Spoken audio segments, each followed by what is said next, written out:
Bonjour à tous, je suis Jonathan Coulon de l'agence Côté Particulier.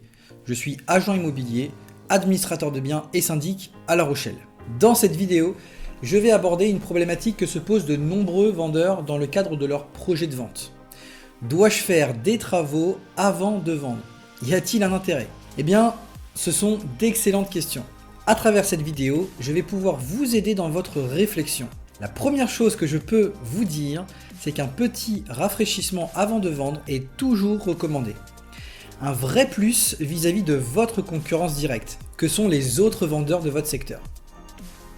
Donc, pour approfondir, je vais vous donner dans cette vidéo le principe des travaux d'avant-vente, comment les faire, comment appréhender le sujet, quel est l'objectif visé, et enfin, à la fin de la vidéo, mes conseils pour des travaux réussis.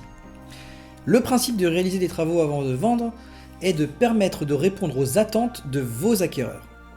Vous devrez vous positionner en tant qu'acquéreur et vous rappeler ce pourquoi vous avez acheté votre bien ou pourquoi vous avez fait construire. Vous devez vous mettre à leur place. Quelles sont leurs attentes? Que les peintures soient rafraîchies par exemple, ou que les sols soient en bon état et non abîmés, ou encore que les extérieurs soient bien entretenus. Ils veulent généralement acheter un bien en bon état, voire même en excellent état. D'ailleurs, c'est toujours très intéressant de voir les différents degrés d'exigence que l'on soit côté vendeur ou côté acquéreur.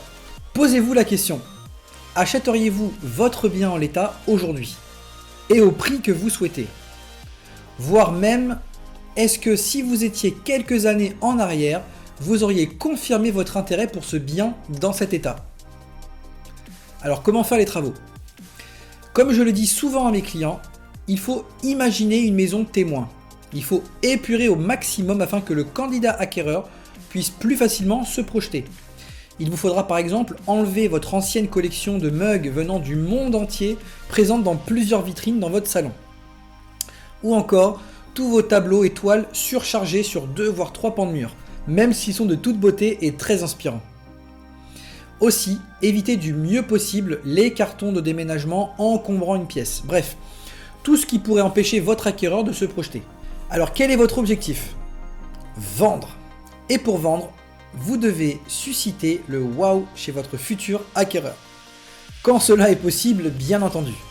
Généralement, un acquéreur se décide dans les tout premiers instants de la visite. Donc pour gagner sa confiance, il faut lui donner envie d'acheter votre bien immobilier. Un habitat entretenu est impératif. Et surtout, cela optimise les négociations.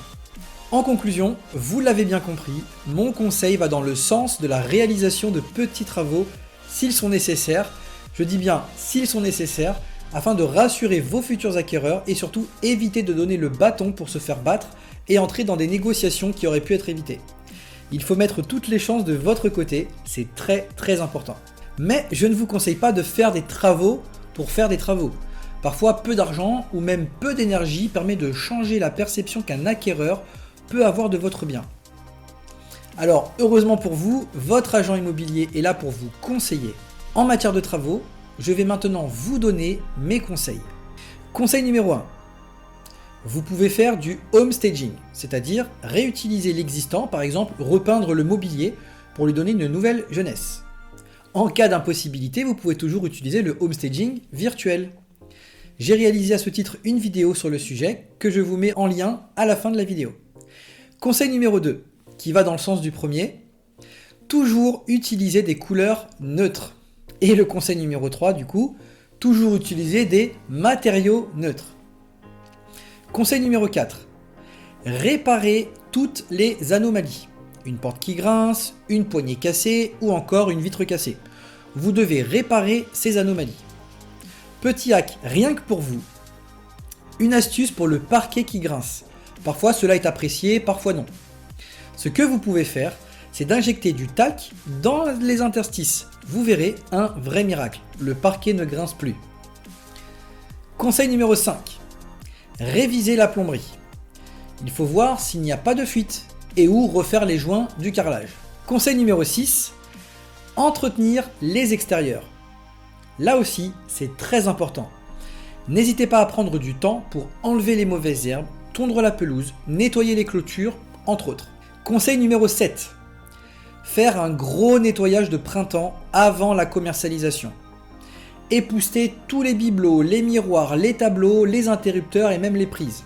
Deuxième hack, rien que pour vous, une astuce pour les joints de carrelage noircis. Cette astuce m'a été donnée par une de mes clientes, Patricia M. Un grand merci à elle. Vous ne voulez pas tout reprendre, de gratter les joints, de les enlever, de les remplacer. Vous souhaitez simplement les entretenir. Ce que vous pouvez faire, c'est d'imbiber les moisissures de vinaigre blanc ménager pur, d'apposer un bout de serviette en papier type sopalin délicatement à l'aide d'un pinceau dessus, laisser agir une trentaine de minutes, enlever le sopalin et le résultat est impeccable. N'hésitez pas bien sûr à recommencer l'opération si nécessaire. Conseil numéro 8. Se réapproprier l'intérieur. Enlevez les photos de famille, rajoutez de la décoration si nécessaire et supprimez tout le superflu.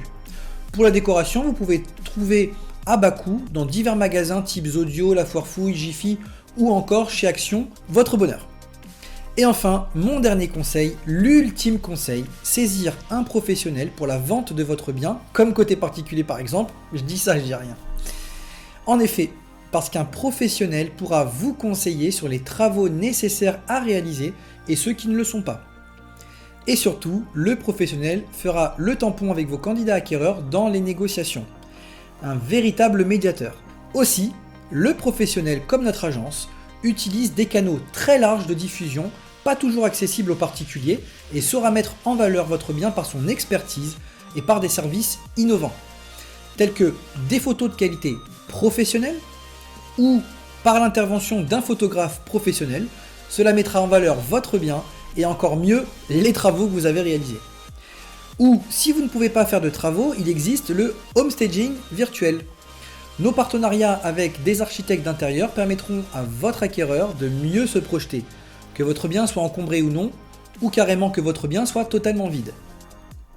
Aussi, d'autres services à forte valeur ajoutée sont mis à votre disposition, comme la visite virtuelle, la réalisation de plans 2D et 3D de votre bien, des prises de vue par drone ou encore la création de montages film teasing afin de mettre en valeur votre bien. Alors n'attendez plus, à vos pinceaux et n'hésitez pas à nous contacter pour demander votre estimation, elle est gratuite. Nous intervenons pour tous vos projets, vente ou achat, location, gestion et syndic. Et je vous remercie d'avoir suivi cette vidéo, j'espère qu'elle vous a plu.